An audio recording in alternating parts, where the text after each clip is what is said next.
हमारा टॉपिक है first law of thermodynamics. First law of thermodynamics. First law of thermodynamics. According to first law,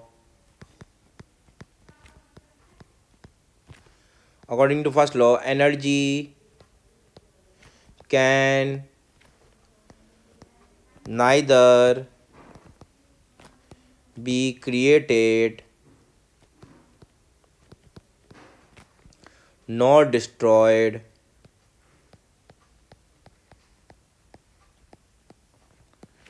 It can only transfer from one body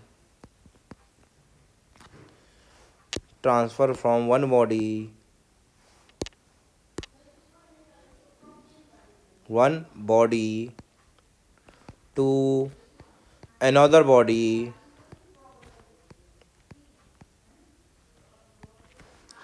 इसका मतलब first law of thermodynamics and energy conservation पे base है। ठीक है। For a cycle, और कैसा system है? Close system है। क्लोज सिस्टम, हमारी क्लोज साइकिल कैसे बनती है? एक साइकिल कैसे बनती है, बल्कि यहाँ पे लिखा वॉल्यूम, ये लिखा प्रेशर। हमारी क्लोज साइकिल बनानी थी, एक प्रोसेस हमने बनाया और ये बनाया दूसरा प्रोसेस। ये हमारा इनिशियल, ये हमारा फाइनल। एक सेकंड, क्या ये हमारी साइकिल होगी? ये हमारी साइकिल नहीं होगी, क्योंकि दोनों एरो की साइड, ये दोनों एरो सेम डायरेक्शन में है। हमको एक एरो की डायरेक्शन अपोजिट बनानी पड़ेगी। यहाँ पे हमने ऐसे किया, ये हमारी एक साइकिल बन गई है। तो ये क्लोज साइकिल है और हमारा क्लोज सिस्टम के लिए एप्लीकेबल है। क्लोज सिस्टम के लिए हमारी इक्वेशन होती है sigma Q equal to sigma W. Sigma Q denote करता है नेट हीट, है ना, और सिग्मा डब्लू डिनोट करता है नेट वर्क डन, है ना। अगर किसी सिस्टम में हीट एंटर करती है तो वो पॉजिटिव होती है, और सिस्टम से बाहर जाती है हीट तो वो नेगेटिव हो जाती है ना। वैसे वर्क डन है, work done by the system कैसा होता है? पॉजिटिव होता है। और work done on the system कैसा होता है? नेगेटिव होता है।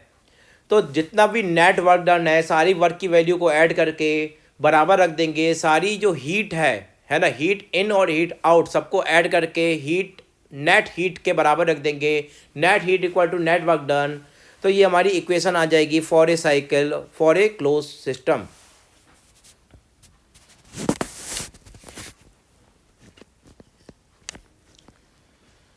डेल्टा क्यू, डेल क्यू कहते हैं इसको, बल्कि del Q equal to D E plus del W. D E क्या है?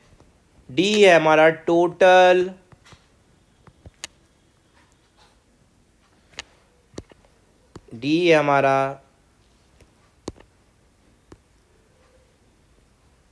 Total energy change. Total energy change है। टोटल एनर्जी चेंज में दो कंपोनेंट होंगे, एक होगा माइक्रोस्कोपिक एनर्जी और एक होगा मैक्रोस्कोपिक एनर्जी।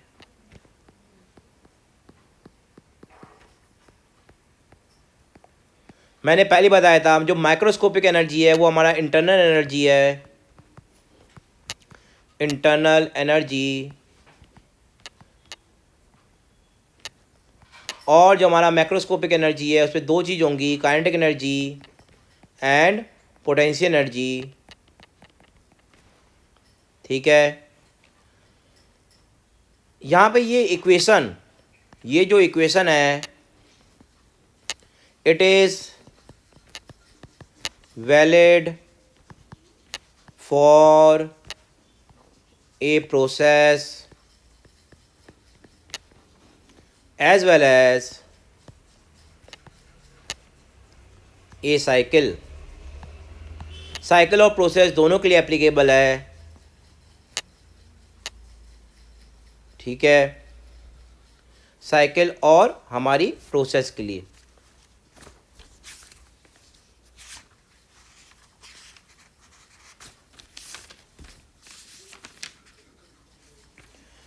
ये हमारे रिवर्सिबल एंड इरिवर्सिबल प्रोसेस दोनों के लिए वैलिड होती है। ये दोनों रिवर्सिबल और इरिवर्सिबल दोनों प्रोसेस के लिए वैलिड है। Plus it is applicable to open and close system.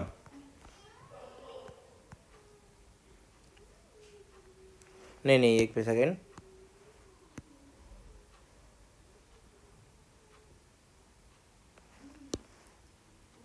It is applicable to close system. ये पॉइंट आपको क्लियर है बेटा, ठीक है ना।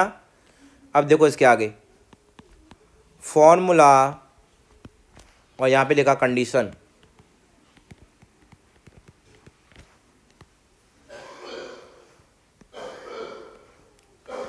पहला फॉर्मूला है del W equal to P D we.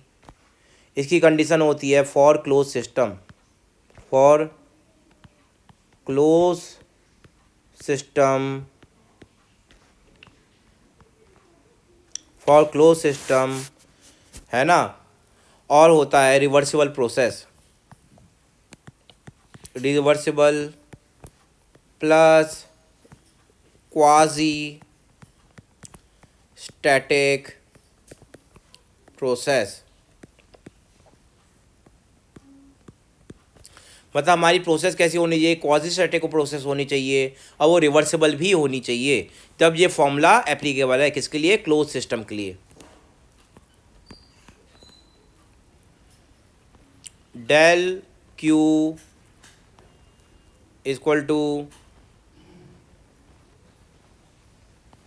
D E D U plus del W. अगर ये हमारी इक्वेशन ऐसे दी गई है, इसका मतलब ये इक्वेशन में जो चेंज इन काइनेटिक एनर्जी है और जो चेंज इन पोटेंशियल एनर्जी है वो ज़ीरो के बराबर है। Change in kinetic energy equal to change in potential energy equal to zero. यहाँ पे कोई दिक्कत। दूसरा पॉइंट, ये क्लोज सिस्टम के लिए एप्लीकेबल है। क्लोज सिस्टम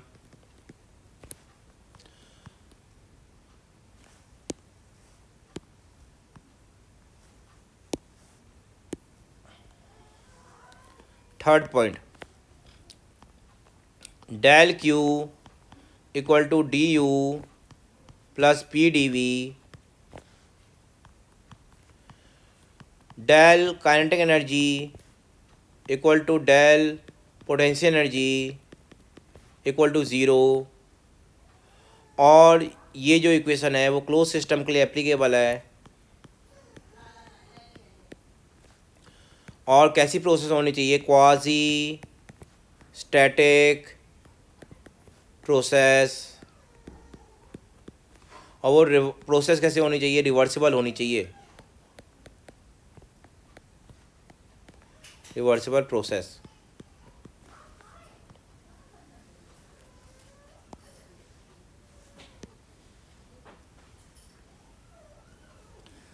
यहाँ पे कोई डाउट?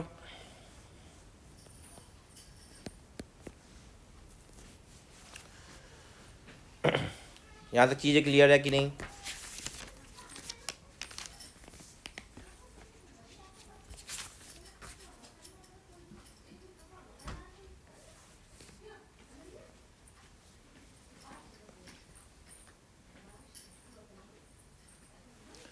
अगर हमारी इक्वेशन ये दी गई है del Q equal to D E plus del W, तो ये इक्वेशन किसके लिए है? क्लोज सिस्टम के लिए है।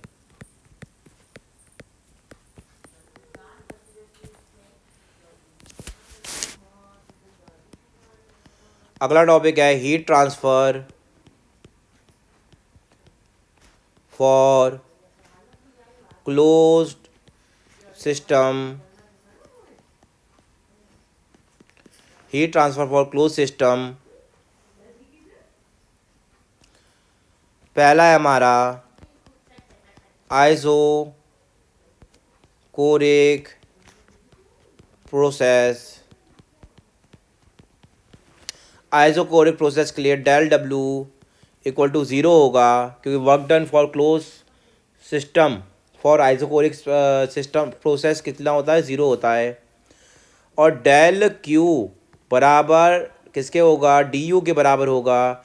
इसका मतलब हमको पता है कि चेंज इन काइनेटिक एनर्जी बराबर चेंज इन पोटेंशियल एनर्जी बराबर ज़ीरो होगा, है ना।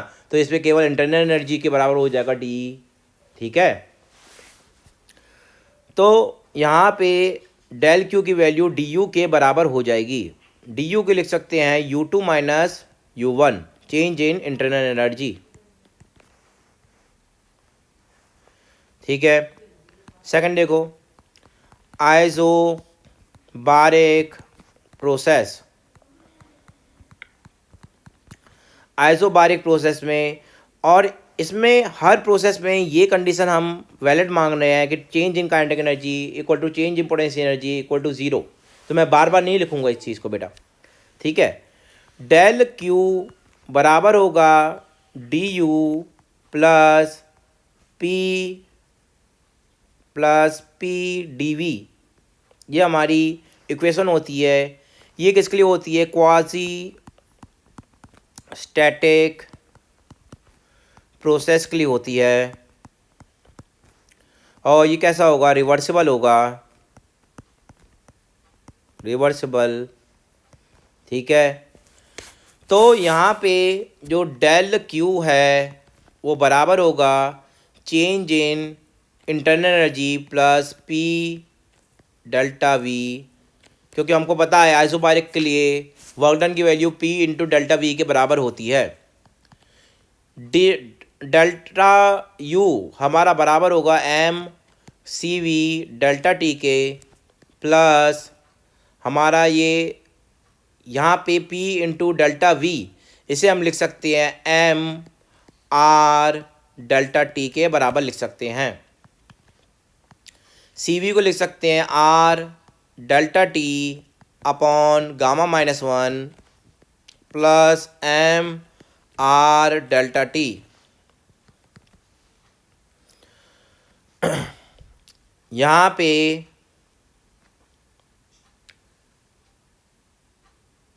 एक सेकंड,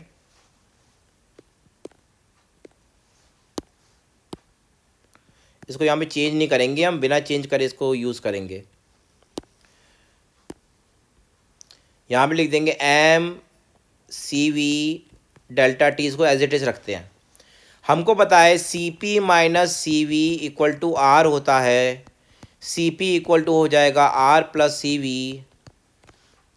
तो यहाँ पे एम और डेल्टा टी को कॉमन ले लेंगे, तो इक्वेशन होगी C V plus R into delta T.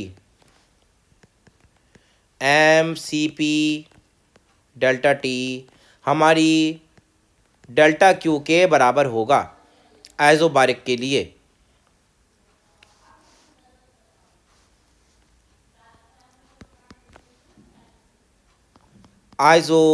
अगले प्रोसेस है आइसोथर्मल प्रोसेस। आइसोथर्मल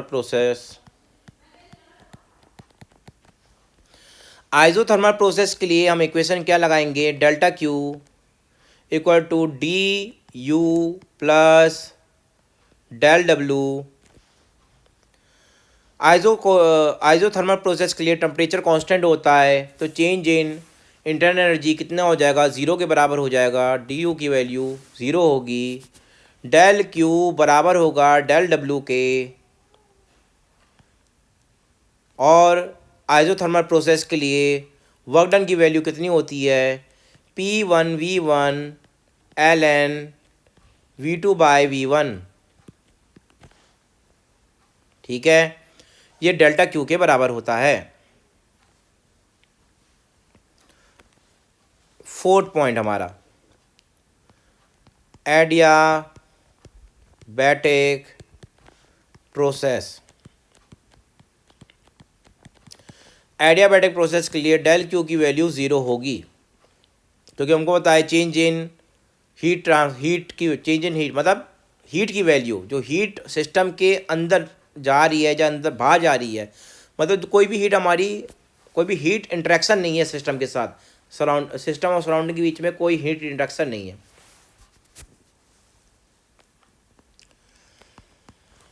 अगला है हमारा पॉलीट्रॉपिक प्रोसेस।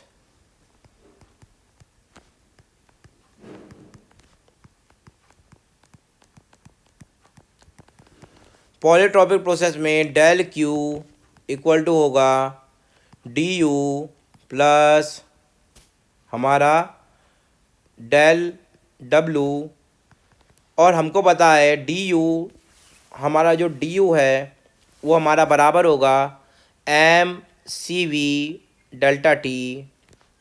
और पॉलीट्रॉपिक के लिए वर्क डन होता है P1V1 minus P2V2 upon n-1 M C V हमारा यहाँ पे सी वी की वैल्यू दे सकते हैं R delta T upon gamma plus P1V1 minus P2V2 upon n-1।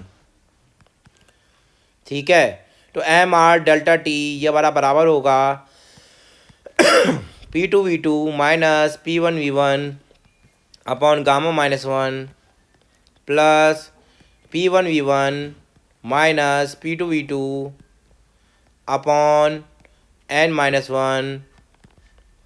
यहाँ पे माइनस हमने कॉमन ले लिया, P1V1 minus P2V2 upon gamma plus P1V1 minus P2V2 upon n-1।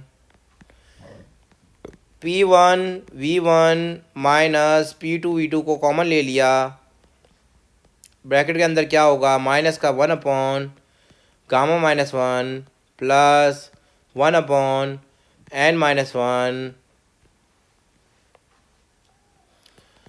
यहाँ पे लिखेंगे P1V1 माइनस P2V2, यहाँ पे हमने मल्टीप्लाई कर दिया -n + 1 और प्लस का गामा-1 डिवाइडेड बाय गामा-1 n-1। यहाँ पे ये वैल्यू हो जाएगी gamma upon gamma into P1V1 minus P2V2 upon n-1। यह हमारा हीट के बराबर होगा, हीट ट्रांसफ़र के बराबर होगा। यहाँ पे हम लिख सकते हैं गामा-1 गामा-n डिवाइडेड बाय गामा-1 फिर डेल्टा डब्लू किसके लिए, पॉलीट्रॉपिक, और हमारा सिस्टम कैसा होगा, क्लोज सिस्टम होगा,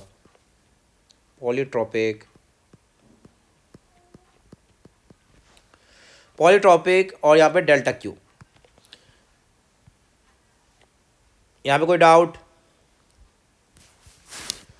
नोट करके एक पॉइंट देखते हैं, heat transfer at constant volume increases internal energy of the system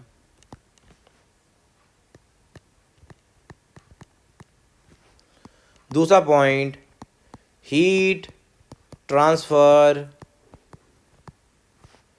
at constant pressure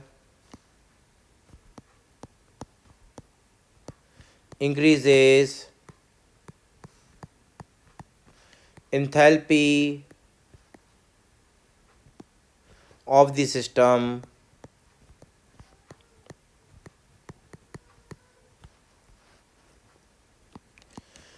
heat transfer at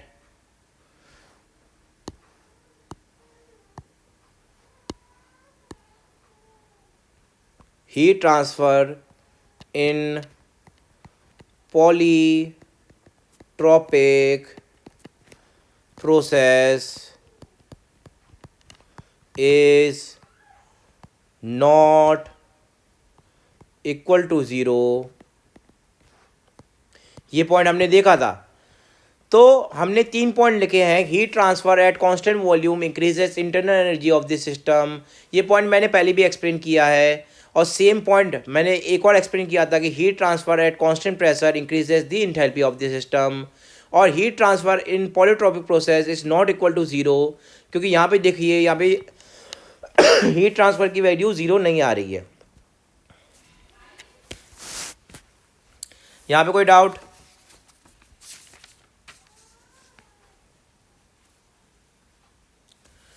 यहाँ तक बेटा आप सबको क्लियर है?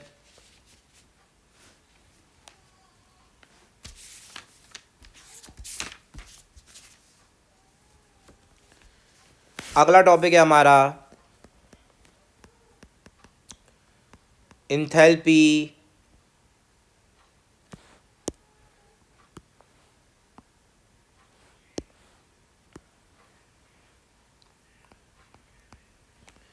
And specific enthalpy and specific enthalpy. Enthalpy क्या होता है? एंथैल्पी होता है total heat content of the system is known as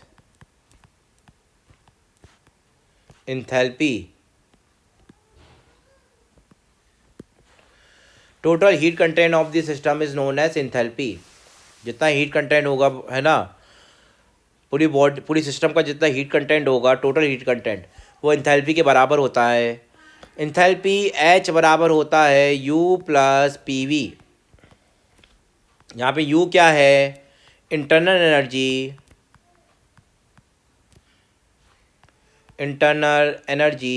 और याद रखना, ये जो इक्वेशन है ना,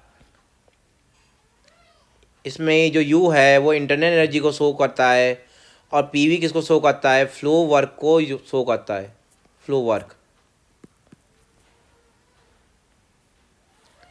अगला है हमारा specific enthalpy. It is the summation of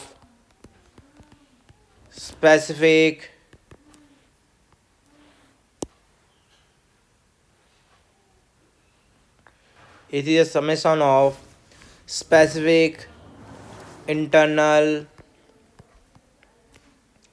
energy and flow work